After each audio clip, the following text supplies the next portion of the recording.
আজান যে শুনি, আজানে কিন্তু হাই আলা সালাহ, হাই আলা ফালাহ সফলতার দিকে আসো। তাই না? আমি গ্রিন হাউসেও কাজ করছি, কাবাবে কাজ করছি, লিফলেট বিলি করছি।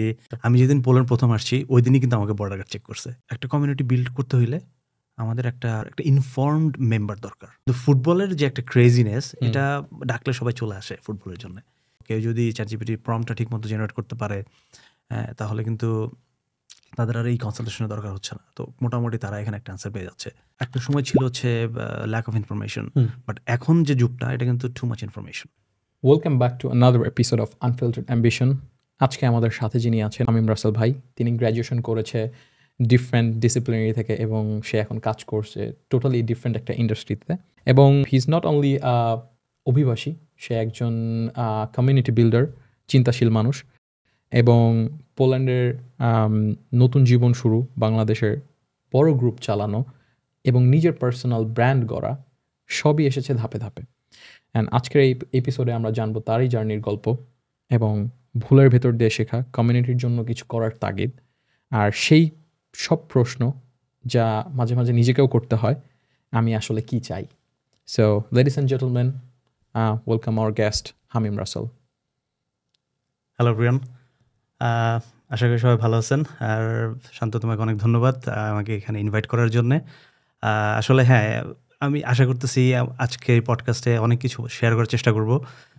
অনেকে হয়তো আমাকে বাইরে থেকে চিনে, হ্যাঁ আমাকে আমার ভিডিও দেখতেছে, কন্টেন্ট দেখতেছে, বাট নিজের কথাগুলো অনেক সময় শেয়ার করা হয় না। আজকে চেষ্টা করব সেগুলো নিয়ে কথা বলার। ধন্যবাদ।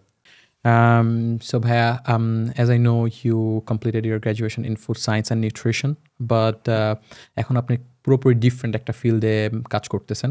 এই পরিবর্তনটা কিভাবে ঘটলো? আসলে আমি যে সময় পোল্যান্ডে আসছি, ওই সময়টা কিন্তু আসলে এখন যেরকম দেখা যাচ্ছে যে অনেক বাংলাদেশি বা অনেক ফরেনার চাইলেই কেউ পার্ট টাইম জব খুঁজে পাচ্ছে বা এই করতেছে। অনেকে কিন্তু স্টাডি করা অবস্থায় কর্পোরেট জবও করতেছে, যেমন তুমি, তাই না?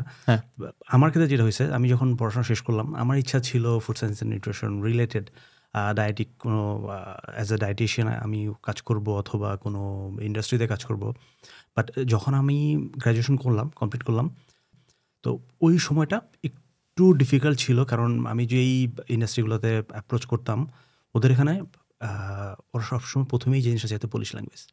Do you speak Polish language, do you speak what's এর পলিশ লেভেল। সো এটা ছিল one of the biggest challenge for me. তো এই জন্য দেখা গেছে যে না, আমাকে তো আসলে আমি যে ফিল্ডটাতে পড়াশোনা করছি সেই ফিল্ডের জবটা পাচ্ছি না, বাট আমাকে তো জব করতে হবে, আমাকে নিড টু সার্ভাইভ, রাইট? কারণ আর তুমি তো জানো যে তুমি যখন এখানে গ্র্যাজুয়েট করতেছো, তোমার কিন্তু তারপরে 1 বছর সময় দেয়।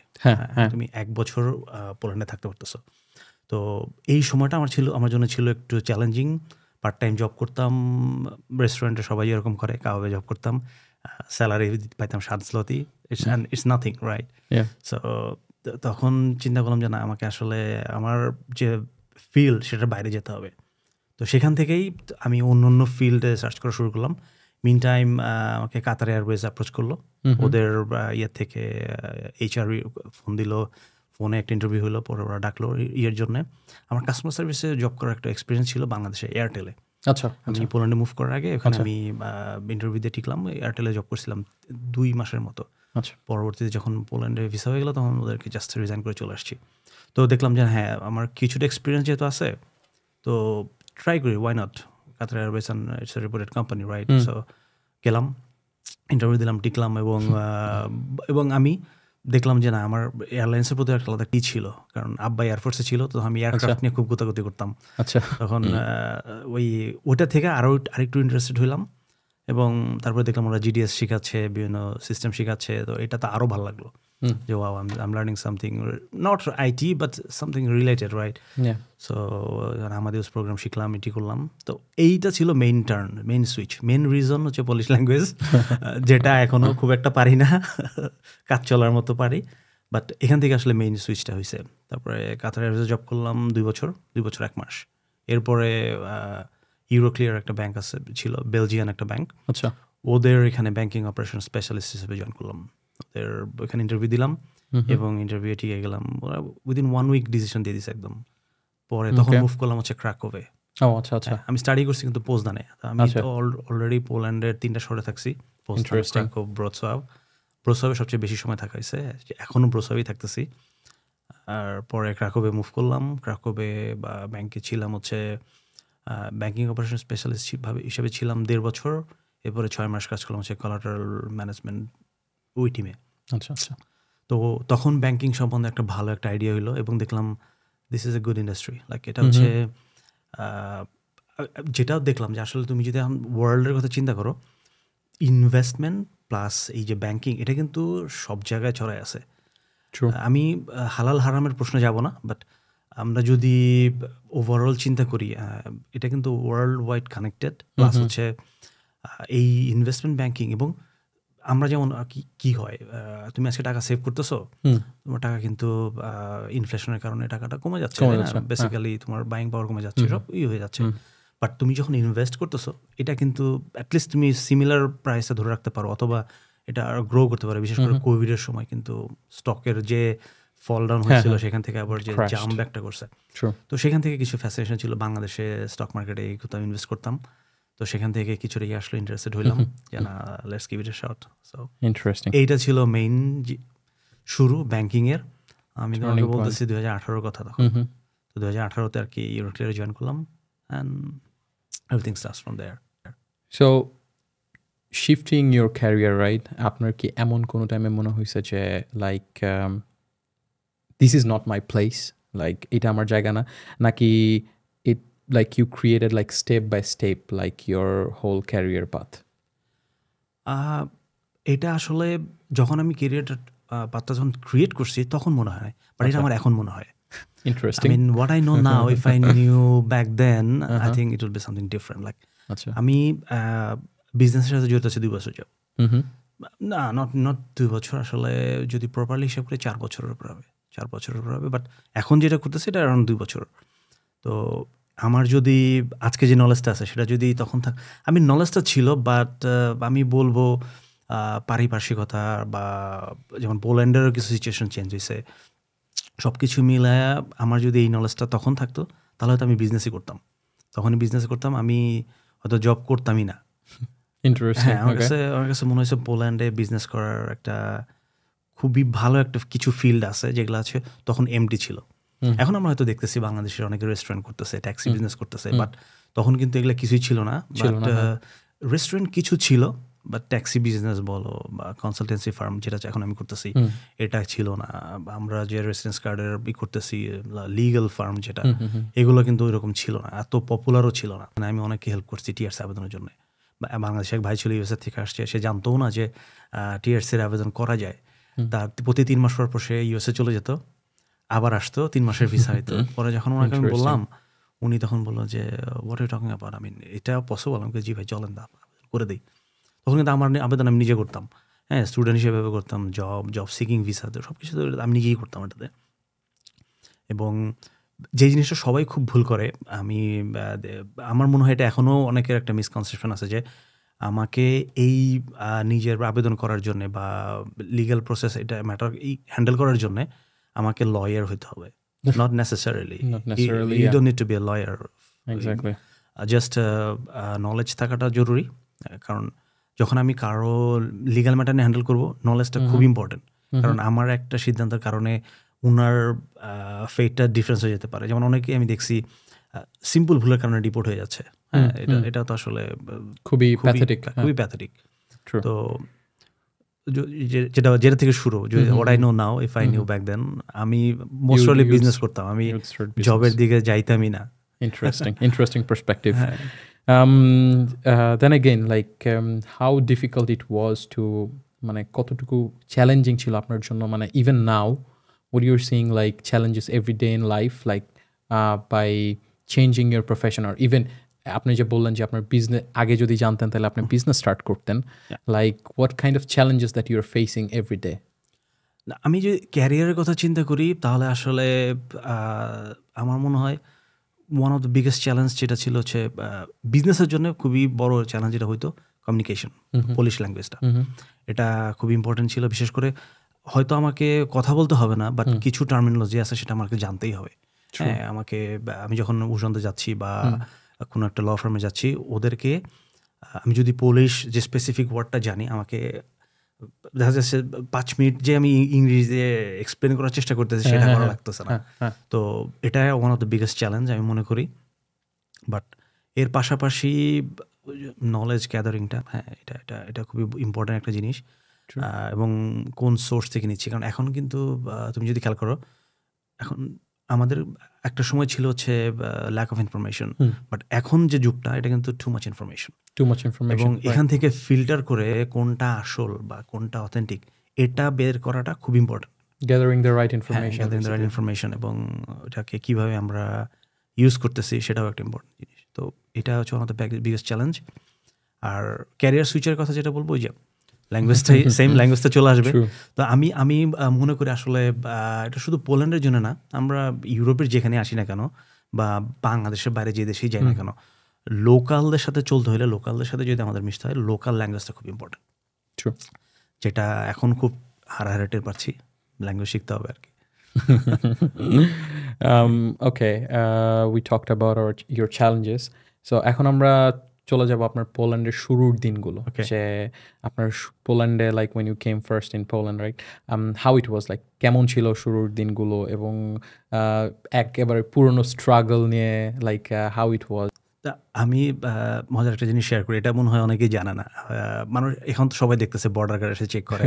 আমি যেদিন পোল্যান্ড প্রথম আসছি ওই দিনই কিন্তু আমাকে বর্ডার গার্ড চেক করছে।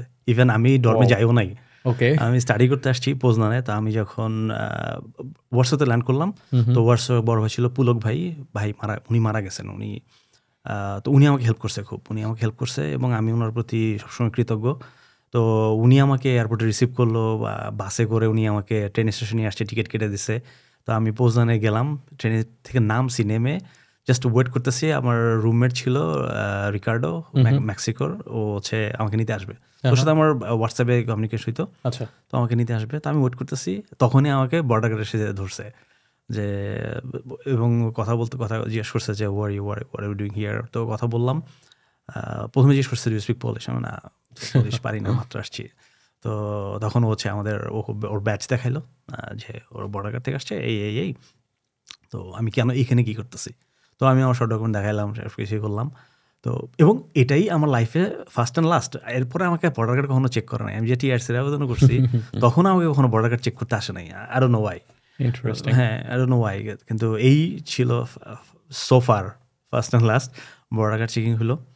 তো এটা ছিল, একটু নার্ভাস ছিলাম যে আমি কি হলো, কই আসলাম। প্রথম দিনে আর চেক টেক করে এই করতেছে, এটা তো কেমন। তারপরে কালচারাল শক তো হিউজ, এটা মানে হিউজ ডিফারেন্ট। আমরা বাংলাদেশে যেভাবে বড় হয়েছি, বাংলাদেশে আমরা ডর্মে যখন ছিলাম, ইউনিভার্সিটি ডর্মে ছিলাম ব্যাচেলারের সময়, তার থেকে এখানে তো ডিফারেন্ট। আমি তো প্রথম দিন এসে বিশ্বাস করতে পারি না যে ছেলে মেয়ে একসাথে থাকতেছে এক ডর্মে। ইভেন আমরা যে ডর্মে ছিলাম, আমি আমার ফ্রেন্ড রিকার্ডো, আমরা এক রুমে ছিলাম। এটা হচ্ছে কাইন্ড অফ ফ্ল্যাটের মতো। আমরা 2 জনের একটা রুম ছিল, আর সিঙ্গেল রুম ছিল। সিঙ্গেল রুমে থাকতো একটা মেয়ে। আচ্ছা। তো আই ক্যানট ইমাজিন লাইক এটা কিভাবে সম্ভব যে আমরা ছেলে মেয়ে সবাই একদম একসাথে থাকতেছে। হ্যাঁ, এবং রাত্রে চিল্লাপাল্লা করতেছে, মেয়েরা রাস্তা দিয়ে ঘুরতেছে। আর এখানকার যে কালচার, ওরা অ্যালকোহল খাচ্ছে, এই করতেছে, আমি এগুলা দেখতাম এবং চিন্তা করতাম, আমি কি হচ্ছে এসব, কোথায় আসলাম। হ্যাঁ, বাট ওভারঅল আমার কাছে জিনিসটা খুব ভালো লাগতো। ঠান্ডাতে শীতের সময় আসছি। উইন্টার ভালো লাগে, সামারের চেয়ে উইন্টার বেশি ভালো লাগে, কারণ সামার তো ভাই গরম, প্রচুর গরম। বাংলাদেশে তো এনাফ সামার এনজয় করছি, তাই না? তো উইন্টার আসলাম, এটা একটা ওই ছিল, ফার্স্ট টাইম স্নো দেখলাম। তো এটা ছিল one of the best experience for me.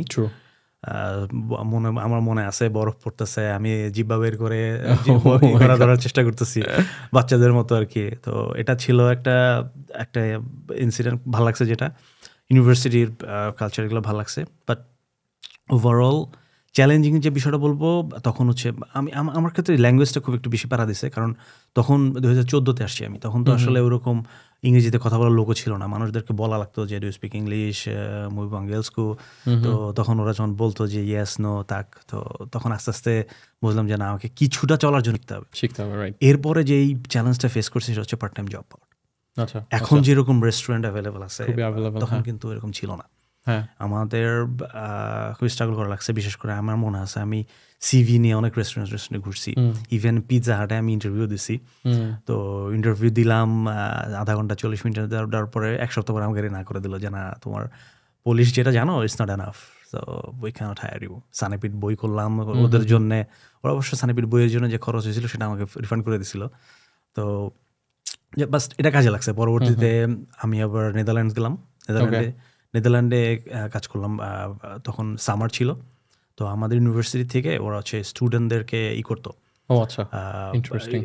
নেদারল্যান্ডে ওদের কিছু প্রোগ্রাম ছিল বেসিক্যালি গ্রিন হাউসের কাজের জন্য। হ্যাঁ বুঝতে পারছি। তো ওইটাতে আমার ফ্রেন্ড ছিল ম্যাথিউ, ও যাবে। তো আমাকে বললো তুমি যাবে কিনা? আমি কই ইয়া শিওর। কী বিষয় আসে কেমনে কি? তো তখন স্যালারি ভালো ছিল, 5.5 ইউরো পার আওয়ার। থাকার জন্য 200 ইউরো কেটে নিত, খাওয়া নিজের। সো হ্যাঁ 3.5 মাস ওখানে কাজ করলাম গ্রিন হাউসে, ফুল তুললাম। হ্যাঁ, তো এটা কষ্ট ছিল, প্রচুর গরম, গরমের মধ্যে ফুল তোলা কাজ করা, এটা আসলে এটা one of the hardest job I have ever ডান। খুবই কষ্টের কাজ ছিল, যেটা আমার মনে হয় অনেকেই জানে না। আমার ফলোয়ার যারা আছে এটা কেউই হয়তো এটা জানে না। আমি গ্রিন হাউসেও কাজ করছি, কাবাবে কাজ করছি, লিফলেট বিলি করছি। তারপর হচ্ছে আপনারা যখন রিনেকে যান দেখবেন আছে এই ওই যে কস্টিউম পরে দাঁড়ায় থাকে, এইটার জবও করছি 3 দিন। হ্যাঁ 3 দিন, 10 টাকা ঘন্টা, 10 zloty per hour এটাতে কাজ করছি 3 দিন। তো একটা সময় এটা কাজটা ভালো ছিল। আমি মোড়ে দাঁড়ায় থাকতাম, মানুষজন তো লিফটে দিতাম। তো যেই এটা স্কুলের একটা ইংলিশ ল্যাঙ্গুয়েজ স্কুলে ছিল, তো ওই মাস্কার চেঞ্জ করে ও বানাইলো হচ্ছে টেলিফোন বুথ, যে ইউকের টেলিফোন বুথ আনবে। তো আমি হচ্ছে টেলিফোন বুথ, আমার বলছে তুই এটার ভিতরে ঢুকবি, 2 হাত বের করে তুই লিফটে দিবি। তা আমি দেখতেছি যে এটা এত বড় যে আমি 2 হাত দিয়ে আমি নাগাল পাচ্ছি না। পরে আমি বলছি দেখ না আমার দ্বারা হবে না, আমার যা কাজ করছি বেতন দিয়ে 3 দিনের জন্য তো 12 ঘন্টা মনে কাজ করছিলাম 3 দিন টোটাল মিলা। তো 120 ঘন্টা দিচ্ছে স্যালারি। তো এটা নিয়ে চলে আসছি যে ভাই মাফ চাই, এটা আর হবে না আমার দ্বারা। তো শুরুর দিকের ঘটনাগুলো এরকমই ছিল। আসলে তখন কমিউনিটিও এত বেশি ছিল না। আমার মনে আছে আমি তো জন ভাইয়ের সাথে পরিচয় হলো তখন তাও 3-4 মাস পরে। আর এর মধ্যে কারোর সাথে বাংলাদেশি কেউ নাই, তো বাংলায় কথা বলারও কেউ নাই। খাবার দাবার একটা সমস্যা ছিল, এটা ছিল আমি বলবো one of the biggest challenge. আচ্ছা, that comes to my like second question is like how difficult, মানে আপনার কতটুকু কঠিন ছিল নতুন পরিবেশের সাথে মানিয়ে নেওয়া, like shifting from Bangladesh to Poland? আমি মেন্টালি প্রিপেয়ার্ড ছিলাম পোল্যান্ড আসার আগে। তো আমি অ্যাডাপ্ট করতে আমার বেশি সময় লাগে নাই। অ্যাডাপ্টেশন পাওয়ারটা ভালো ছিল, এই জন্যই হয়তো অতটা কষ্ট হয় নাই। বাট এটা তো আসলে ডিপেন্ড করে একজনের অ্যাডাপ্টেশন পাওয়ার উপর, তাই না? ওভারঅল আমার কাছে অতটা খারাপ লাগে নাই। আমি যেটা হয়েছে আমি আসার পরে আমার চাইনিজ প্লাস আমার ক্লাসমেট ছিল পাকিস্তানি একটা ফ্রেন্ড ছিল, আমাদের একটা ভালো একটা কানেকশন হয়ে গেছিলো। তো খাবারের কষ্টটাই বেশি প্যারা দিছে তখন। আচ্ছা, কারণ রান্না করতে পারি না। তো বাংলাদেশে রান্না করছি মনে হয় জীবনে 1 বার বা 2 বার। হ্যাঁ, তো পোল্যান্ডে এসে তখন দেখা যাচ্ছে যে নিজে রান্না না করলে পছন্দের খাওয়া খাইতে পারতেছি না। মিষ্টি খাইতে মন চাইছে, এখন মিষ্টি কই পাবো? তো দেখা যাচ্ছে কালো জাম রান্না করা শিখতে হয়েছে। তো কালো জাম রান্না করলাম। ক্রিসমাসে আমার ম্যাথিউ যে ফ্রেন্ডের কথা বলছি, ও হচ্ছে ওদের বাসায় দাওয়াত দিল, মিষ্টি নিয়ে গেলাম ওদের কাছে। মিষ্টি খেয়ে ওরা খুব পছন্দ করলো যে ওয়াও সামথিং নিউ। কেউ বিশ্বাসই করতে পারতেছে না যে এটা ছানা দিয়ে বানানো হয়েছে, দুধ কটেজ চিজ বানানো হয়েছে। Yeah. So like after like all of this struggle, যে আপনি like প্রথমে মানিয়ে নেওয়া এই নতুন পরিবেশের সাথে and কমিউনিটির অভাব, have you ever felt like যে আমি সব ছেড়ে like বাংলাদেশে চলে যাই? না, এটা কখনো মনে হয়নি। ওকে, এটা কখনো মনে হয় না যে না বাংলাদেশে চলে যেতে হবে। আমার কথা হচ্ছে যে এখানে তো বিদেশিরা থাকতেছে, আমি কেন পারবো না? আমার ওই সময় ইন্ডিয়ান ফ্রেন্ড ছিল 2-1টা। জিমি একটা ফ্রেন্ড ছিল ইন্ডিয়ান, ও আমাকে অনেক হেল্প করছে, ভালো একটা ফ্রেন্ডশিপ ছিল। তো আমার কথা হচ্ছে যে দেশে চলে গেলে তো আসলে হেরে গেলাম, তাই না? আমি এখানে আসছি স্ট্রাগল করার জন্য, কিছু একটা করার জন্য। সো এটাই। তো এটা কখনো মনে হয় না যে দেশে চলে যেতে হবে। এখানেই মানায় নেওয়ার চেষ্টা করছি, যেভাবে এখানেই স্ট্রাগল হোক। বাট সবসময় প্ল্যান ছিল যে না পোল্যান্ডেই থাকবো, যদি পসিবল হয় হয়তো ফিউচার অন্য কোনো দেশে মুভ করবো, এরকম একটা প্ল্যান ছিল ইনিশিয়ালি। বাট কখনো দেশে চলে যাবো এরকম কখনো মনে হয় নাই। Interesting. Okay, let's go to our like আপনি like as a community builder, like your really proactive in social media, giving informations about Poland immigration law, নতুন যেসব চেঞ্জ হচ্ছে, and helping students, and even now you own your own consultancy firm, if I'm not wrong, right? Yeah. So to create that, like, even we could start from like a Facebook group, right? Bangladeshi community in Poland. Like, what was your thought behind to start this group, basically? শুরুতে যেটা বললাম, আমি এসেই যে কমিউনিটির একটা struggle feel করছি যে না, বাংলাদেশে একটা কমিউনিটি নাই। বাংলাদেশে একটা ইনফরমেশন পাওয়ার কোনো একটা মানে সোর্স বা আমি যে আসার পরে শুধুমাত্র আমি ফার্স্ট হেল্পটা পাইছিলাম পুলক ভাই, উনি আমাকে রিসিভ করছে। এবং এরপরে কিন্তু ওই রকম যে হেল্প, যে আমাকে একটা ইনফরমেশন দিয়ে হেল্প করবে বা এরকম, এটা আমি পাইনি। আমি দেখছি যে ল্যাক অফ একটা কমিউনিকেশন আছে এবং কমিউনিটিটা এরকম স্ট্রং না, সবাই যার যার মতো থাকে। হ্যাঁ, তো এটা থেকে আমার মনে হয়েছে যে না, কিছু একটা তৈরি করা দরকার। সো আমরা যাতে, এটা শুধু আমার জন্য না, কমিউনিটির জন্য, বাংলাদেশে যারা ফিউচার স্টুডেন্টস, বাংলাদেশ থেকে যারা আসবে, নট অনলি স্টুডেন্ট, জাস্ট কাজ করতে আসতেছে, সবার জন্য। এবং সেখান থেকে আসলে গ্রুপটা নিয়ে চিন্তা করা। এবং আসলে কোভিড যখন শুরু হলো তখন থেকেই মেইনলি ফোকাস দিলাম যে অনলাইন প্রেজেন্সটা নিয়ে। তার আগে অনলাইন প্রেজেন্স নিয়ে অতই ছিল না, হয়তো বন্ধু বান্ধব মিলে আড্ডা মারতেছি, ভাই ব্রাদার মিলে আড্ডা মারতেছি, তো ওই ছবিগুলো তুলতাম, করতাম, শেয়ার করতাম। হ্যাঁ, বাট কোভিডটা যখন শুরু হলো তখন থেকে একটা ইয়ে আসলো যে হ্যাঁ, অনলাইন প্রেজেন্সটা বাড়ানো দরকার এবং কমিউনিটি যদি আমি স্ট্রং করতে চাই আগে। কারণ দেখুন, তুমি দেখো সবাই কমিউনিটিতে যারা আছি বা বাংলাদেশি বা গ্রুপে যারা আছি, সবাই কিন্তু এক শহরে থাকতেছি না। যেমন তুমি যখন ব্রসবে ছিলা, কিন্তু কিছুদিন ছিলা, তোমার সাথে আমার কতদিন দেখা হইতো? 2-3 মাস পর পর, একবার দুইবার। বাট আমরা কিন্তু চাইলে অনলাইন কানেক্টেড থাকতে পারতাম, তাই না? সো যেটা এখনো আছি। হ্যাঁ, তো এখান থেকেই মেইনলি চিন্তাটা আসছে যে okay, so how other communities working. আমি দেখতাম যে স্প্যানিশ গ্রুপ আছে, হ্যাঁ, স্প্যানিশ পিপল লিভিং ইন ব্রডসব, ওরা ওদের ল্যাঙ্গুয়েজ এক্সচেঞ্জ করতেছে। ইউক্রেনিয়ান কমিউনিটি আছে, ওরা ওদের বিভিন্ন জিনিসপাতি কেনা বেচাও করে। তো আমরা কেন বাংলাদেশিরা পারবো না? সো সেখান থেকে এটা আসছে। এবং মিন টাইম বাংলাদেশি অনেক গ্রুপ আছে দেখলাম, কিন্তু অ্যাক্টিভিটিটা কম, রাইট? ওই সময় আরো অন্য গ্রুপ টুপ ছিল, তো অ্যাক্টিভিটিটা মানে না, তোমার হচ্ছে ইউনিভার্সাল না। সবাই স্পেসিফিক একটা নিশ নিয়ে কথা বলতেছে। আর রেস্টুরেন্ট বিজনেস, তারা ওটা নিয়েই কথা বলতেছে। তারা অন্য স্টুডেন্টদের জন্য কোনো একটা স্পেস নাই। আমি আমার কিন্তু স্টুডেন্ট নিয়েও একটা গ্রুপ ছিল। স্টুডেন্ট একটা গ্রুপ ছিল এর আগে, বাট ওই গ্রুপটা আমি যেটা করছি, পাবলিক থেকে আমি প্রাইভেট করে দিয়েছিলাম 15,000 ফলোয়ার হওয়ার পরে। তো এবং এটা করার পরে আমি সাফার করছি যে এখন তো নতুন কেউ আসতেছে না, বাইরে থেকে কেউ ইনফরমেশন নিতে পারতেছে না। সেখান থেকে দেখলাম যে না, okay, so I need to build something different, যেটা সবার জন্য হবে। কমিউনিটি অ্যান্ড পার্সোনাল ব্র্যান্ডিং এর উপরে you are running one of the biggest, I think largest Bangladeshi community in Poland Facebook group, right? তো এই গ্রুপটা চালু করার পিছনে আপনার কি চিন্তাধারা ছিল, যে কেন প্রয়োজন এই গ্রুপটার? দেখো, আমি যেটা শুরুতে বলছিলাম যে আমি যখন পোল্যান্ডে আসছি তখন কিন্তু আমার যে আমি একটা কমিউনিটি পাই নাই। হ্যাঁ, কমিউনিটির যে একটা ল্যাক ছিল, বা আমরা একজন আরেকজনকে যে হেল্প করতে পারবো, এটার আমি পাই নাই। তো আমার স্ট্রাগলটা কিন্তু ওখানে শুরু হয়েছে। তো তখন থেকে আমার একটা মাথায় ছিল যে না, অনলাইনে আমি যদি এরকম একটা গ্রুপ করি, তখন আমি মনিটর করতাম ফেসবুকে। আমি পোল্যান্ডে আসার আগেও আমি চেক করতাম যে স্টুডেন্টদের গ্রুপ আছে, হ্যাঁ, বিভিন্ন স্প্যানিশ বা ইউক্রেনিয়ান বা ইংলিশ পিপল ন্যাশনাল যারা আছে পোল্যান্ডে, ওদের গ্রুপ আছে। তো তখন আমি দেখতাম যে জার্মানিতে বাংলাদেশিদের গ্রুপ আছে, বাট পোল্যান্ডে এরকম মানে অ্যাক্টিভ গ্রুপ ছিল না।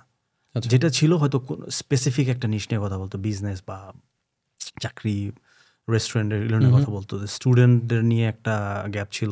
তো সেখান থেকেই মেইনলি এই আইডিয়াটা চলে আসছে যে না, ওয়াই ডোন্ট আই ট্রাই। এবং এর মধ্যে কোভিড শুরু হলো 2020-এ। তখন মাথায় দেখলাম যে না, এখন তো সবাই আসলে বেশিরভাগই বাসায় থাকতেছি, আমিও বাসায় থাকতেছি, হোম অফিস করতেছি, তো হাতে এক্সট্রা সময় পাইলাম। তো সেখান থেকেই মেইনলি এই আইডিয়াটা, এবং তখন থেকে এই কমিউনিটিটাকে মানে স্ট্রং করার যে একটা ব্যাপার। আর তখন আমি গ্রুপ শুরু করলাম, হয়তো 400-500 মেম্বার ছিল শুরুতে। তারপরে উইদিন 2 years দেখলাম যে না, পিপল আর রিয়েলি লাইকিং ইট, এবং মানুষজন আসতেছে এবং ইনফরমেশন দেওয়ার চেষ্টা করতেছে। এবং এটার জন্য আমি একটা কমিউনিটি গ্রো করার জন্য আমার একটা কাজ করতে হয়েছে সবসময়। আমি মনে করি এটা one of the like best tricks. Like আমি হচ্ছে যাদের সমস্যা ছিল সেইখানে ছিল কমেন্ট করতাম, কমেন্টে অ্যান্সার দিতাম, যত বড় সমস্যা হোক, যে ভাই এটা হচ্ছে, এটা পাচ্ছি না, এটা করতেছি, ব্রোসব থেকে ক্রাকপ কিভাবে যাব, হ্যাঁ পার্সেল ডেলিভারি করব, চাকরি পাচ্ছি না, চাকরি কই খুঁজবো, তো আমি কমেন্টে রেসপন্স করতাম, প্রচুর রেসপন্স করতাম। আচ্ছা, তো সেখান থেকে দেখলাম আস্তে আস্তে না গ্রুপটা তখন গ্রো করা শুরু করলো। তো বেসিক্যালি এইটাই ছিল মেন আইডিয়া, যে কমিউনিটিটাকে একত্র করার। আমরা চাইলেও কিন্তু আসলে ফিজিক্যালি একসাথে হতে পারতেছি না, অনলাইনে যেটা পারতেছি। তোমার সাথে যেটা হয়েছে ব্রোসবে কিন্তু তুমি ছিলা প্রায় 3-4 মাস, তাই না? তোমার সাথে দেখা হয়েছে মনে হয় আমার 2 বার এই 3-4 মাসে, তাই না? বাট অনলাইনে কিন্তু আমরা স্টিল কানেক্টেড। তুমি হোয়াটসঅ্যাপে আসো, আমি ব্রোসবে আছি, তারপরে কিন্তু আমাদের যে একটা কানেকশন, যে একটা ছিল, কমিউনিকেশন ছিল, এটা কিন্তু রয়ে গেছে। তো সেখান থেকে মেইনলি এই আইডিয়াটা গ্রো করছে, এবং দেন রেস্ট তো জানোই। ইন্টারেস্টিং। ওকে, আমরা জানি যে এত বড় গ্রুপ চালাচ্ছেন, অ্যান্ড বিভিন্ন ধরনের মানুষ সেই গ্রুপে অ্যাড আছে, and you have to deal with positivity and negativity at the same time, right? So how you deal with this negativity or wrong information? First of all, like আমার গ্রুপে challenge তো থাকবে ডেফিনেটলি, যেখানে মানুষ আছে, কারণ সবার মেন্টালিটি তো সেম না, অনেকের অনেক এজেন্ডা থাকে, তারা এটা করার চেষ্টা করে। তো যেটা খুবই ইম্পর্টেন্ট আমি মনে করি, যখনই কেউ একটা পোস্ট করতেছে, সেটা যে কোনো ব্যাপারই হোক না কেন, যে কোনো নিশে হোক না কেন, আমার কোনো একটা ভিডিও পোস্ট করতেছে, ভিডিওটা আমার পুরোটা দেখা লাগে, শুনি আমি যে কী বলতেছে, এবং এটা অনেক বড় একটা সময় নিয়ে নেয় আমার স্কেজুল থেকে। তো যেটা হয়, আমি ভিডিওটা শুনি, পুরোটা শুনে হ্যাঁ দেখছি ওকে এভরিথিং ইজ ফাইন, হয়তো কারো 1-2টা মিস্টেক আছে, বাট ওইটা আমি অ্যাপ্রুভ করি, এবং কমেন্টে তখন বলে দিই যে ভাইয়া এটা যে লিখছেন সোর্সটা একটু শেয়ার করেন। হ্যাঁ, বা এমন হতে পারে যে আমি তো সব কিছু জানি না, উনি ডেফিনেটলি আমার থেকে বেশি জানতেই পারে, ঠিক না? এটা স্বাভাবিক। তো কেউ যখন কোনো কিছু পোস্ট করে, তো যদি জিনিসটা লজিক্যাল মনে হয় না, সিমস কারেক্ট, মেবি আমি জানি না, আমি অ্যাপ্রুভ করি, তখন আমি ওনাকে প্রশ্ন করি যে ভাইয়া প্লিজ সোর্সটা শেয়ার করেন, আপু প্লিজ সোর্সটা শেয়ার করেন, যাতে তখন সবাই বুঝতে পারে যে না, এটা it's not a miss information, right? এটা অথেন্টিক একটা কিছু। তো এটা one of the biggest challenge. আর কমেন্টে এই যে বিভিন্ন সার্ভিস, হ্যাকিং করার, ভিডিও কল সার্ভিস, এগুলো তো আছে, এগুলো আসে, এটার জন্য আসলে আমার কমিউনিটির হেল্প দরকার, এটার এসবের জন্য। কারণ আমি এই গ্রুপটার অ্যাডমিন আমি একাই, আরেকটা মেহেদি অ্যাডমিন আছে, বাট ও কমপ্লিটলি ইনঅ্যাক্টিভ, এবং আমাকে বলে দিচ্ছে যে ভাই আমি থাকতে পারবো না। গ্রুপটাও ক্রিয়েট করছিল, তো সেই হিসাবে অ্যাজ এ ফাউন্ডিং অ্যাডমিন ও থেকে গেছে, ও কোনো ধরনের করে না। তো বলছে ভাই সব আপনারই করা লাগবে, ফাইন, আমি করতেছি। এখন এই যে চ্যালেঞ্জটা যেটা বললাম, ভিডিও কল সার্ভিস, তারপরে হ্যাক করব, এটা করতেছি। তো এটা আমি যখনই চোখে পড়ে আমি রিমুভ করার চেষ্টা করি, ব্যান করার চেষ্টা করি, বাট ওই যে যেটা বললাম যে কমিউনিটির আমার একটা হেল্প দরকার। আমি তো সবসময় গ্রুপ নিয়ে বসে থাকতে পারবো না, তাই না? সম্ভব না। তো যখন কোনো একজন অডিয়েন্স দেখতেছে, সবার কাছে রিকোয়েস্ট রিপোর্ট করেন, সেটা শুধু যে এই গ্রুপের জন্য তা না, ওভারঅল আপনার যাদের ফেসবুকের প্রেজেন্স আছে, সবাই আমি জানি হাজার হাজার বা 10-15-20টা অনেকগুলো গ্রুপের মেম্বার। তো আপনারা যখন এরকম কোনোই দেখেন ফলস ইনফরমেশন বা এই বিভিন্ন সার্ভিস চেষ্টা করতেছে, রিপোর্ট করেন, অ্যাডমিনদেরকে হেল্প করেন। কারণ সবাই মিলে যখন কাজ, আমরা তো এই ছোটবেলায় পড়ছি 10 মিলে করি কাজ, রাইট? সো সবাই মিলে যদি করি, এটা ইজি হয়ে যাবে সবার জন্য। আর এটাই one of the biggest challenge. আর দেখা যাচ্ছে আমার গ্রুপে তো আমি ইনফরমেশন নিজেও শেয়ার করি, তাই না? আমাকে রিসার্চ করা লাগে, টাইম যায়, এটা ওয়ান অফ অ্যানাদার চ্যালেঞ্জ। দেখা যাচ্ছে বিজনেস করে ও জব করে আবার ফ্যামিলিকে সময় দিয়ে এই রিসার্চের টাইম পাওয়াটা একটু টাফ। True. Makes sense.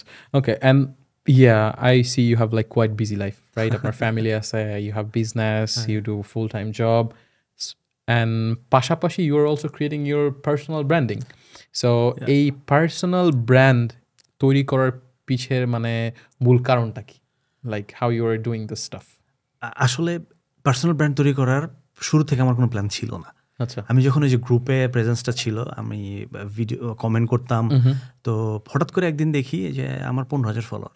আমি নিজেও শখ, আমি হাউ কাম, লাইক মানুষ আমাকে ফলো করতেছে, ইভেন ফেসবুক আমাকে নোটিফিকেশন দিচ্ছে যে আমি এখন আমার প্রোফাইলটা প্রফেশনাল মোড করতে পারি, I can monetize my profile. আর আম লাইক ওয়াও, এটা কেমন কি? আমি নিজেও জানতাম না, তখন জানলাম, দেখলাম, তখন যে ওয়াও, দিস ইজ নাইস। তো এর মাঝখানে দেখতাম যে মানুষজন ফেসবুকে বিভিন্ন রিল বলো বা ভিডিও বলো শেয়ার করতো। তো it feels nice like wow people are making money out of this like Right. Why not give it a try. Mhm. তো এখান থেকেই মেইনলি আইডিয়াটা, তারপরে ট্রাই করলাম এবং ওই যে যেটা বললাম কমেন্ট করতাম বিভিন্ন গ্রুপে, এবং এখান থেকে আমার ফলোয়ার বেসটা বেশি বাড়ছে। আচ্ছা। মানুষজন দেখতেছে যে না আমি তো ইনফরমেটিভ জিনিস শেয়ার করার চেষ্টা করতেছি, মানে আমার যে পার্সোনাল প্রেজেন্সটা বা এটা নিশটা একটু different, it's not entertaining niche, right? Yeah. এটা হচ্ছে আমি চেষ্টা করি মানুষকে ইনফরমেশন দেওয়ার জন্য, educative, Informative. Uh-huh. Educative, right? Uh-huh. Uh-huh. তো এটা আমি সবসময় আগেও বলতাম, এখন বলি আমি কোনো লিগাল অ্যাডভাইজার না। তো আমার যে কন্টেন্টগুলো আমি করি এটা সবসময় এডুকেশনাল পারপাসেই করি, প্লাস হচ্ছে আমি চেষ্টা করি যে কোন সোর্স থেকে আমি পাচ্ছি সেটা দেখার, এবং আমি দেখছি যে এগুলো করে মানুষের মধ্যে আমি জায়গা করে নিতে পারছি এবং অনেকেই এটাকে অ্যাপ্রিসিয়েট করে। হয়তো অনেকেই আছে আবার পছন্দও করে না, বাট আমি জানি বা একটা মুদ্রার যেমন এই পিটুপির দুইটাই আছে, সো Of course. আমাকে পছন্দ দুজনেই করে, দুইটা গ্রুপই আছে। সো আমার মনে হয় এটা এই অনলাইন প্রেজেন্সের মাধ্যমে যদি আমি একজন মানুষেরও হেল্প করতে পারি, আমি এটা সফল, আমার যে এটা ছিল এটা সার্থক। সো এখান থেকে মেনলি এইটা চলে আসা, এবং তারপর আস্তে আস্তে ফলোয়ার বাড়তেছে। Interesting. Interesting. I see like also you're documenting your life, right? Making short vlogs and stuff like that. এই ডকুমেন্টের মধ্যে সব থেকে আপনার প্রিয় ডকুমেন্টের লাইক মোমেন্ট কোনটা ছিল? এটা ছিল আসলে one of the like favourite documentary যেটা ছিল, এটা আসলে আমি পাবলিশ করি নাই। আচ্ছা, ঠিক আছে, এটা আমি পাবলিশ করি নাই, যেটা ছিল one of the best moment. আমি যখন বাবা হইলাম, সোফিয়া যখন হইলো, আমি হাসপাতালের এটা ভিডিও করছিলাম, কিভাবে ওকে কোলে নিলাম ফার্স্ট টাইম, কিভাবে ওর ছোট হাত দিয়ে আমার আঙ্গুল ধরছে, এই কন্টেন্টগুলো ছিল। এটা আমি করছি, বাট পরবর্তীতে আমি জাস্ট মানে আমার একটা এটা এখনো আছে, এটা তখনও ছিল যে না ফ্যামিলি আসলে বাচ্চাদেরকে আমি শেয়ার করতে চাচ্ছি না, কারণ নজর লাগার একটা ব্যাপার আছে। তো আমি এই দেখছি যে হয়তো কোনো সময় সোফিয়ার স্টোরি দিছি, ওই দিন সোফিয়া রাত্রে অনেক কান্না করতেছে, ঘুমাচ্ছে না, আমরা কেউ ঘুমাতে পারতেছি না। তো তখন থেকে চলে আসছে না ওকে আমি এটা শেয়ার করতেছি না। তো এটা ছিল one of the best moment, বাবা হইলাম। আচ্ছা, I think some things are meant to be private. Yeah, absolutely, right? Absolutely. তো এটাই শেয়ার করা হয় নাই। Interesting, really interesting. The feelings is like really different. এটা আসলে কে যে বাবা না হলে কেউ এটা কেউ ফিল করতে পারবে না। Right. Okay, and as we're seeing, like you're building your personal brand, full-time job, office, family, plus you're also active in the field. You're playing football. So অনেকে অনেক টাইমে দেখা যায় আপনি ফুটবল মাঠে লাইক খুবই অ্যাক্টিভ। সো লাইক ফুটবল আপনার জীবনে লাইক কি চেঞ্জ আনছে, বা why do you like football so much? ছোটোবেলা থেকে আসলে খেলাধুলার প্রতি একটা ছিল, মানে আকর্ষণ ছিল। যেমন অনেকেই আমরা যারা বিদেশে আছি আসলে অ্যাক্টিভ লাইফটা তো হয় না, দেখা যাচ্ছে কাজের ব্যস্ততার মাঝখানে কেউ জিমে যাচ্ছে বা বিভিন্ন স্পোর্টস করতেছে, বাট আমার দুইটাই স্পোর্টস, এটা হচ্ছে I love them the most, football আর একটা হচ্ছে ব্যাডমিন্টন। তো ব্যাডমিন্টন দেখা যাচ্ছে যে গ্রুপে যাওয়া হয় না, কিন্তু ফুটবলের যে একটা ক্রেজিনেস, এটা ডাকলে সবাই চলে আসে ফুটবলের জন্য। ইভেন আমরা ব্রোসর থেকে ওয়ার্সতে আসছি টুর্নামেন্টে অ্যাটেন্ড করার জন্য, লাস্ট ইয়ার নভেম্বরে লিমন ভাইদের এখানে অ্যারেঞ্জ করছিল, তো তখন খেললাম। আমরা যদিও ভালো পারফরমেন্স করি নাই, হেরে গেছি, সেদিকেও যেতে পারি নাই, বাট কিন্তু ফুটবল এই জিনিসটা আগে থেকে ক্রেজ ছিলাম। 2002 যখন ব্রাজিল ওয়ার্ল্ড কাপ নিল, তখন থেকে একদম মানে আলাদা একটা ভালোবাসা শুরু হলো ফুটবলের প্রতি। আচ্ছা, স্কুলে বৃষ্টির মধ্যে তো ফুটবল খেলা, এটা তো ডিফারেন্ট। দেখা যাচ্ছে যে গাদার মধ্যে খেলতেছি, পানির মধ্যে খেলতেছি। হ্যাঁ, তো সেখান থেকে আমাদের ইউনিভার্সিটি লাইফে তখন আমি টাঙ্গাইলে আমাদের একটাই ছিল, আমরা নিজেরা একটা ফুটবল ক্লাব করছিলাম। তো সেখানে আমরা প্রায় টানা 2 বছর বিকালে ফুটবল খেলতাম। তো এবং এত ক্রেজ ছিলাম, মানে সবাই ফুটবলের নিউজ রাখতেছি, Messi, Ronaldo, Barcelona, like everything, আমরা সব কিছুই ফলো করতেছি। তো সেখান থেকেই মেইনলি ক্রেজিনেসটা শুরু হয়। পোল্যান্ডে আসছি, পোল্যান্ডে এসে দেখলাম যে ওয়াও, এদের যে সেট আপ, মানে মাঠ থেকে শুরু করে যে এভরিথিং, খেলার লোক নাই। আই ওয়াজ সারপ্রাইজড যে আমি যে ডর্মে ছিলাম, ডর্মের পাশেই ছিল ফুটবল গ্রাউন্ড, এবং আমি হচ্ছে আমার এটা ছিল 10 তলায়, হ্যাঁ, জানলা দিয়ে আমি দেখা যেত যে কেউ খেলতেছে কিনা। আচ্ছা। তো আমার এটা হইতো স্কুল মানে স্টাডি লাইফে যখন মাস্টার্স করতাম যে ফুটবল খেলতেছে একটা গ্রুপ, আমি গুনতাম যে প্লেয়ার কি ওদের জোর না বেজোর, যদি দেখতাম বেজোর তার মানে একজন প্লেয়ার ওদের শর্ট, আমি দৌড়ে নিচে নামতাম, আমি বলতাম যে guys do you need a player, তো ওরা বলতো yeah we need a player, তো না আমাকে নেমে খেলতাম। Interesting. As you mentioned, যে football also like helps to build a community, right? Correct, yeah.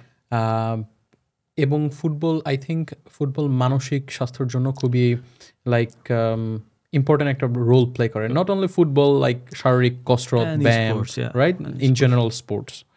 So yeah, it's really interesting, like you finding that time and keeping yourself fit. Yeah, and সেখান থেকে weekend থেকে শুরু হলো, উইকেন্ডে আমরা রবিবারে খেলতাম সকালে ব্রোসাবে, তারপরে ওখান থেকে একটা টিম হয়ে গেল। তো আমরা চেষ্টা করতাম প্রত্যেক উইকেন্ডে শুরু করার জন্য।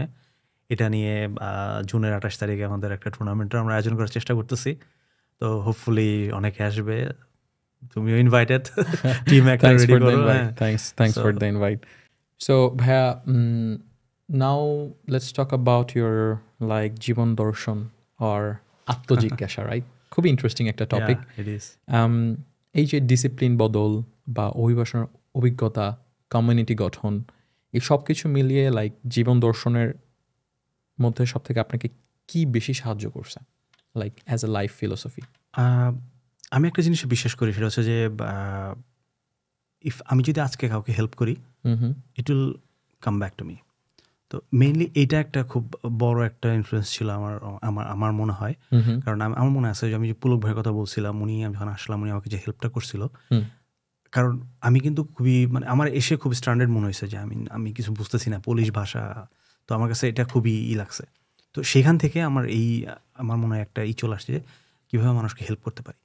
আচ্ছা, আমি যে বিজনেস করতেছি এটা কিন্তু কোম্পানির বয়স 1.5 বছর 2 বছর, আচ্ছা, বাট এর আগেও আমি কিন্তু কমিউনিটির জন্য যে কাজ করার বা হেল্প করার, এটা এই মন মানসিকতা ছিল, এবং সেখান থেকে কিন্তু আমি কমিউনিটি গ্রো করে আসছি।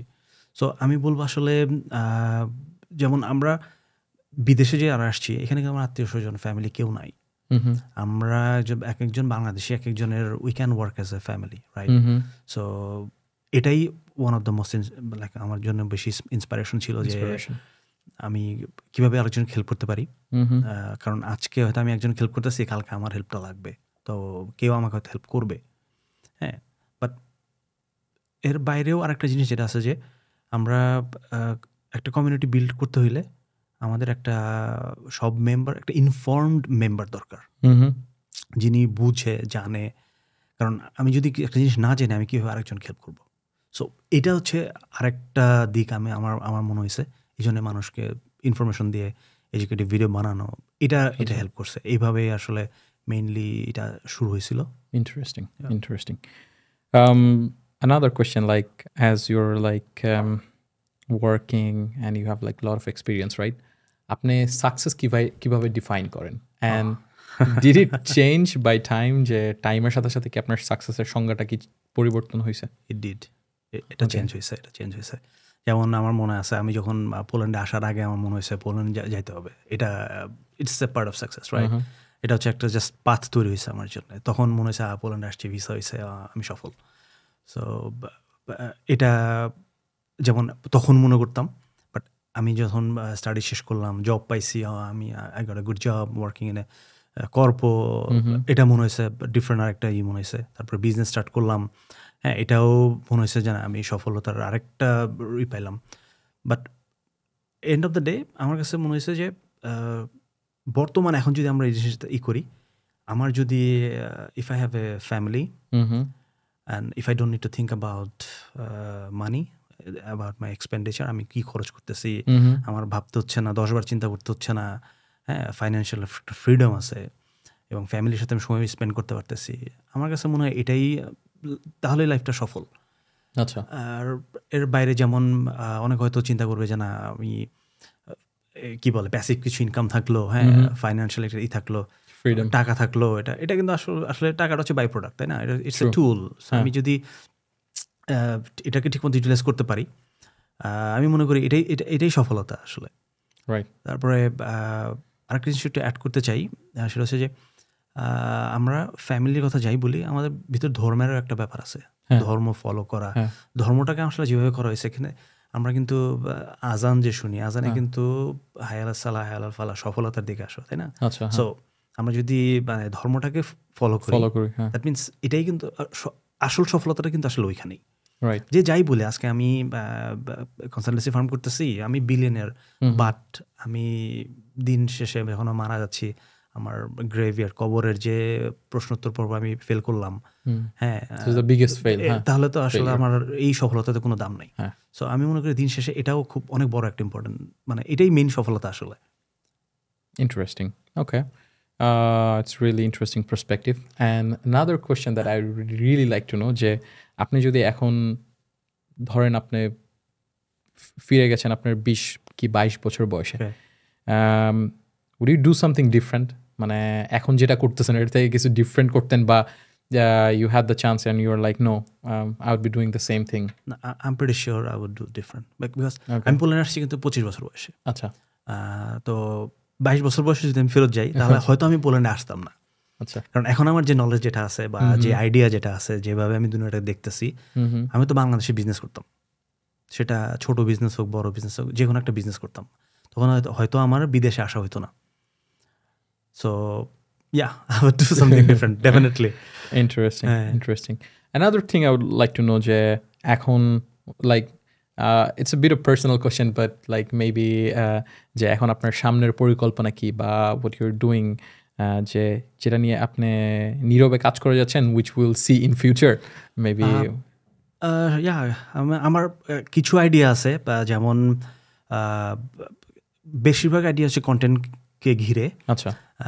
যেমন আমি তো এখন ইরেগুলার, ফ্যামিলি বলো, সময় দেওয়া বলো, বা তোমার হচ্ছে বিভিন্ন কন্টেন্ট বানাচ্ছি, একটু ইরেগুলারিটি আছে এখানে। আমি চাচ্ছি এটা একটু রেগুলার হওয়া। আচ্ছা। প্লাস হচ্ছে ডেইলি ভ্লগিং নিয়ে কিছু কাজ করা, আমার লাইফটা কিভাবে, মানে ডেইলি লাইফটা একটু শো করা মানুষকে।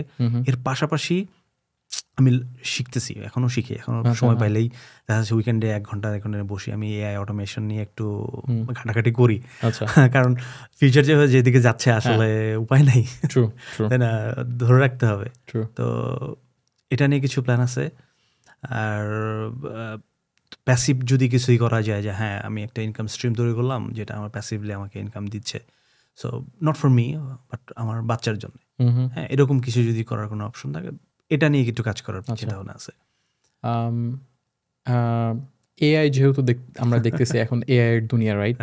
সো আপনার personal job field or like আপনার বিজনেসে আপনি কি মনে করেন যে how AI will shape your job or your business like in future?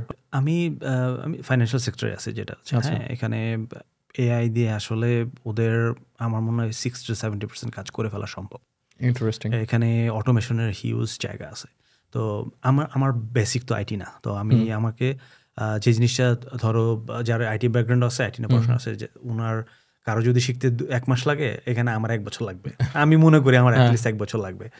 তো বাট যেটা হচ্ছে যে আমাদের ফাইন্যান্সিয়াল ফিল্ডে এআই এর হিউজ স্কোপ আছে, হিউজ ফিল্ড আছে, এবং আমার মনে হয় অনেকেরই জব চলে যাবে। বিশেষ করে মনোটোনাস অনেক কাজ আছে, টাস্ক আছে, ম্যানুয়াল অনেক টাস্ক আছে, হ্যাঁ, এগুলা যারা করতেছে এটা চলে যাবে, তারা জব হারাবে। এর বাইরে যেমন আমার যে কনসালটেন্সি ফার্ম, এখানে one of the biggest challenge হচ্ছে কমিউনিকেশন। মানুষের মেসেজ দিচ্ছে, আমি রেসপন্স হয়তো টাইমলি করতে পারতেছি না, একটা টিম কাজ করতেছে, সবাই হয়তো ব্যস্ত আছে। এখানেও আমি মনে করি এআই এজেন্টরা টেক ওভার করে ফেলবে ইন ফিউচার। যদিও বর্তমানে এআই এজেন্টের আমি কয়েকটা দেখছিলাম, হচ্ছে আমি নাম ভুলে গেছি, সিনাত্রা সামথিং লাইক দিস, আর সান্ত্রা সামথিং লাইক দিস, নামটা ভুলে গেছি। বাট ওদের যেটা আছে হচ্ছে, তুমি যদি বা কেউ যখন কাস্টমার যদি কাউকে ফোন দেয়, ওরা কথা বলতে পারে, it's like that, they're arguing also, like they're solving the problem. So আমার মনে হয় কাস্টমার সার্ভিসের যে ব্যাপারটা আছে, এটা সম্পূর্ণ চলে যাবে। কনসালটেন্সির যে ব্যাপারটা, দেখো আমি একটা কনসালটেন্সি করতেছি বা একটা কনসালটেশন দিচ্ছি based on some law, right? So আমি যেটা যেমন পড়তে পারি এআইও কিন্তু ওটা পড়তে পারে, পড়তে পারে, রাইট। রাইট? সো আমাকে তখন কিন্তু আর কাউকে জিজ্ঞেস করতে হবে না যে ভাই লয়ারের কাছে যাইতে হবে না। হ্যাঁ, হ্যাঁ। তো ওরা just chat GPT, I mean তুমি জাস্ট করো, জাস্ট একটু ভেরিফাই করলেই তুমি দেখতে পারতেছো যে হ্যাঁ is it true or not, right? So কেউ যদি চ্যাট জিপিটি প্রম্পটটা ঠিক মতো জেনারেট করতে পারে তাহলে কিন্তু তাদের আর এই কনসালটেশনের দরকার হচ্ছে না। তো মোটামুটি তারা এখানে একটা অ্যান্সার পেয়ে যাচ্ছে। সো এইভাবে আমার মনে হয় it's gonna effect the whole industry, like interesting. হ্যাঁ, ট্রু। দিন যত যাচ্ছে তত এর শিফটিংটা আমরা দেখতে পাচ্ছি। That's really interesting. সবচেয়ে মজার বিষয় হচ্ছে AI, they learn themselves, like they learn from their mistake and they improve They're their improving, yeah. service, right? Yeah. So এটা খুবই ডেঞ্জারাস। আমার থেকে তুমি ভালো বলতে পারবা, এটা তুমি ডিরেক্টলি এর সাথে জড়িত আছো। Right. It's interesting to see. So ভাইয়া, as you are living in Poland for so many years, right? এখানে you saw positive side, negative side, right? But today we want to talk only about positive side. So একজন কেন পোল্যান্ডকে choose করবে? It's a very good question. আর অ্যান্সারটা আসলে অত সহজ হবে না, কারণ যেটা হচ্ছে যে পোল্যান্ডে চুজ করার অনেকগুলো কারণ আছে। তার মধ্যে আমি মনে করি ওয়ান অফ দ্য বেস্ট কারণ হচ্ছে যে এটা ইউরোপের সেন্টারে আছে। আমি হচ্ছে কানাডাতেও থাকছি, কানাডাতে ঘুরছি, পোল্যান্ডে ঘুরছি, প্রায় বিশ্বের 25টা দেশ ঘুরছি, লাইফস্টাইল দেখছি, বা নেদারল্যান্ডসে ছিলাম 3 মাসের মতো। সব কিছু করে আমার যেটা মনে হয়েছে পোল্যান্ডের লাইফস্টাইলটা ইজি। আমরা বাংলাদেশে যেরকম একটু ইজি গোয়িং, আমরা চাই একটু লর একটু শিথিলতা থাকবে, বা আমরা যেরকম চাচ্ছি কেউ আমাকে বদার করবে না, আমি যেটা চাচ্ছি এটা করতে পারতেছি, এটা যদি কেউ চিন্তা করে আমার মনে হয় Poland can be the best choice. হ্যাঁ, কানাডাতে অনেক রুলস এন্ড রেগুলেশন, সুইজারল্যান্ডে যায় অনেক রুলস এন্ড রেগুলেশন, সুইডেনে অনেক অনেক ল তোমাকে আটকে রাখবে, তুমি চাইলেও ফ্রিলি মুভ করতে পারবা না, অনেক অনেক ক্ষেত্রেই অনেক বাধা আসবে। বাট পোল্যান্ডে এখনো পর্যন্ত এরকম কোনোই নাই। আই মিন ইমিগ্রেশন নিয়ে হয়তো গভর্নমেন্ট ডিফারেন্ট চিন্তা করতেছে, বাট ওভারঅল আমি মনে করি it is still immigrant friendly একটা কান্ট্রি। হ্যাঁ, হয়তো কিছু হয়, যেমন বর্ণবাদিত্বর কিছু আছে, এটা আমরা শুনে থাকি, হ্যাঁ, বাট এটা আসলে পৃথিবীর সব জায়গাতেই আছে। বাংলাদেশে যখন আমরা একটা সাদা চামড়ার বিদেশিকে দেখি, তাকে কিন্তু আমরা ঠকাই, হ্যাঁ, ইভেন আমরা পাহাড়িদেরকে ঠকাই। সো আমরা নিজেরাও বর্ণবাদী। তো এটা আসলে যে শুধু স্পেসিফিক পোল্যান্ডে আছে ব্যাপারটা এরকম না, সব জায়গাতেই আছে, এবং এটা normal part of life. So এটা খুবই নগণ্য, খুবই কম, বাট ওভারঅল লাইফ বিল্ড আপের জন্যে চমৎকার একটা জায়গা। কেউ বিজনেস করতে যাচ্ছে, চমৎকার একটা জায়গা। স্টাডি করতে আসতেছে, চমৎকার একটা জায়গা। এখানে অনেক ইউনিভার্সিটি আছে যাদের টিউশন ফি বাংলাদেশের প্রাইভেট ইউনিভার্সিটি থেকে কম, নর্থ সাউথ ব্র্যাকেট থেকে কম, এবং life style is way different. হ্যাঁ, সো এটার জন্য আমি মনে করি Poland is one of the best country. Right, and also you get exposed to the international market. Absolutely. And this is one of the greatest thing. And that wraps up today's episode of Unfiltered Ambition.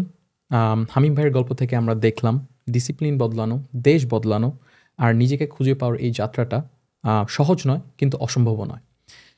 If this conversation made you pause, reflect, and or even smile, please do share with a friend. And আপনি যদি এটা নতুন শুনছেন, please don't forget to follow or subscribe if you like the video. আমি ছিলাম আপনার host শান্ত। আমরা আবার ফিরে আসবো আরেকটি গল্প নিয়ে, আরেকটি জার্নি নিয়ে। Until then, keep building, keep dreaming, and keep hustling.